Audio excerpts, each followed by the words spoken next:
আরজি করে আপনার ছেলের এই ঘটনাটা ঘটেছে, ঠিক আছে।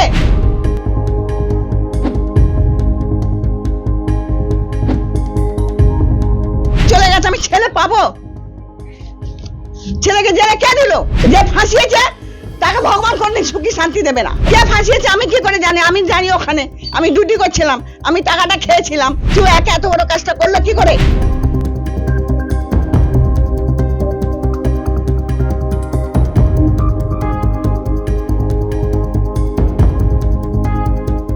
আরজি করের ঘটনার পর যে বিষয়টি নিয়ে বারবার তোলপাড় উঠেছে তা হলো এই ঘটনায় যুক্ত কে। আর তারপরে দেখা যায় রাতারাতি সিভিক ভলান্টিয়ার সঞ্জয় রায় তাকে গ্রেপ্তার করে কলকাতা পুলিশ।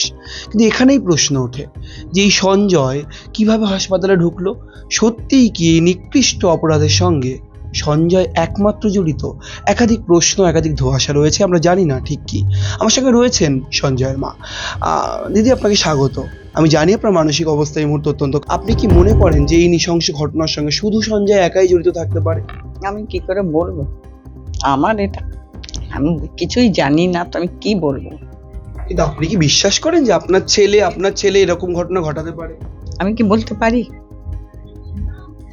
আমি কিছুই জানি না। আমাকে সব জিজ্ঞেস করছে, কি করব বলো? আমি কিছু করতে পারছি না। আমার মাথা নিজেই হয়ে আছে। খাওয়া দাওয়া নেই, কিছু নেই, কেউ কোনো জমি নেই, কিছুই হচ্ছে না। আজ আমার যে ছেলে কতদিন ধরে গেছে, কি খাবো না খাবো কোনো নেই।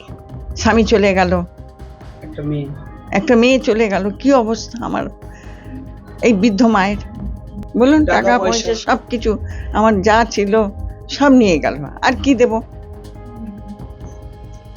সঞ্জয়কে যেভাবে আপনি নিজে জন্ম দিয়েছেন, আপনি মানুষ করেছেন, আপনার কি মনে হয় যে এই ঘটনাতে সঞ্জয় একাই সব করে ফেললো? সঞ্জয় যে কাজ করছিল, তারা কি করছিল? আরজি করের ঘটনাতে আপনার সন্তান কি আপনি তো একজন মা, আপনি একজন মহিলা, যে নৃশংস ঘটনা ঘটেছে, আপনি একজন মহিলা হিসেবে কি মনে করেন? কি আর মনে করব? জন্ম দিয়েছি, পাপ করেছি, আর কিছু বলার নেই। যিনি জন্ম দিলেন তিনি ভালো, আর আমি আজকে বৃদ্ধ বয়সে উনি আমাকে কষ্ট দিচ্ছেন। আমার স্বামী, মেয়ে চলে গেছে, মেয়ে চলে গেল, ছেলে চলে গেল, আর কিছু বলার নেই বাবু। তোমাদের কাছে হাত জোড় করছি। আপনি লুকোচ্ছেন বলেই কিন্তু। কি লুকাবো আমি? আমার ছেলে চলে গেছে, আমি ছেলে পাবো? ছেলেকে জেলে কে দিল? আমার রাগ হয়ে আছে। আমার ছেলেকে জেলে, আপনার ছেলেকে জেলে কে দিয়েছে? ভগবান, আমি জানি। ওখানে গিয়ে আপনার কি মনে হয় আপনার ছেলেকে ফাঁসানো হয়েছে? যে ফাঁসিয়েছে তাকে ভগবান কোনদিন সুখী শান্তি দেবে না। আপনি এইটাই তো বলছি, হ্যাঁ, কোনদিন সুখী শান্তি দেবে না।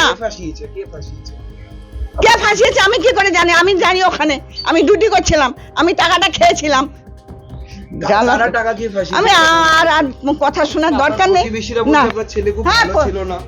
প্রতিবেশীকে যান গিয়ে বলুন।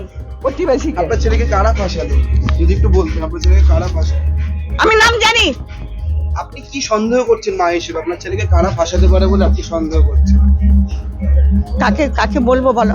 কিন্তু সঞ্জয় তো ভালো মন্দ তো আপনি জানেন। একটা ঘর না, ওর মা খারাপ আছে, আমার ছেলে খারাপ, আমি খারাপ। যা, আপনার ছেলে আরজি করে ঢুকে একা একা সব করে ফেললো, আপনার মনে হয় না ওকে কেউ ওর পেছনে কেউ আছে? সেইটাই তো আমি তোমাদের কাছে জানতে চাইছি, ও এত বড় কাজটা করলো কি করে? আমরা তো সেটাই জানতে চাই, আপনার কি কোনো সন্দেহ হয় কাউকে? না, আমার ছেলে ভালো, তুমি যেমন ভালো আমার ছেলেও ভালো।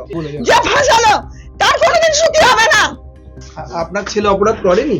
না, আর যদি করেছে আর জান, হ্যাঁ বলুন যদি করেছে, হ্যাঁ, ও যদি করে থাকবে ও পাবে শাস্তি। ছেলে অপরাধ করেনি এটা মনে হচ্ছে কেন? আপনার কি কেন মনে হচ্ছে? আমি মা, আমার ছেলে যদি নষ্ট করেছে তারও নষ্ট হবে, এইটাই ধরে থাকলাম। ঈশ্বরের কাছে চাইছেন? আমি এই বললাম, আমার ছেলে ক্ষতি হয়েছে তারও ক্ষতি হবে। এইসব করতে পারে আপনি বিশ্বাস করছেন না? কেন বিশ্বাস করছেন না? সবাই তো বলছে আপনার ছেলে করেছে এই ঘটনা, সিসিটিভিতে সবাই করেছে তো, ও করলেও শাস্তি পাবে বাবু। শম্ভুনাথ পণ্ডিত স্ট্রিটের একটি গলি খুপচি ঘরে থাকতেন সঞ্জয় রায়। সেখানে রয়েছেন এখনো পর্যন্ত তার মাকে পাড়া প্রতিবেশীরা বলেন তিনি নাকি খানিকটা মানসিকভাবে অসুস্থ, আবার কেউ কেউ বলেন না, তিনি সর্বতোভাবে ঠিকই রয়েছেন। এখানে একাধিক প্রশ্ন, একাধিক ধোঁয়াশার মধ্যেই সঞ্জয়ের মা নানান বিষয়ে খোলসা করলেন। তিনি মুখ ফসকে কখনো বলে দিলেন তার ছেলেকে ফাঁসানো হয়েছে, অথবা তিনি বলে দিলেন অন্যায় করলে শাস্তি হবে। ক্যামেরায় ব্রতিন কুণ্ডুর সঙ্গে রমেন দাস, সংবাদ প্রতিদিন .in।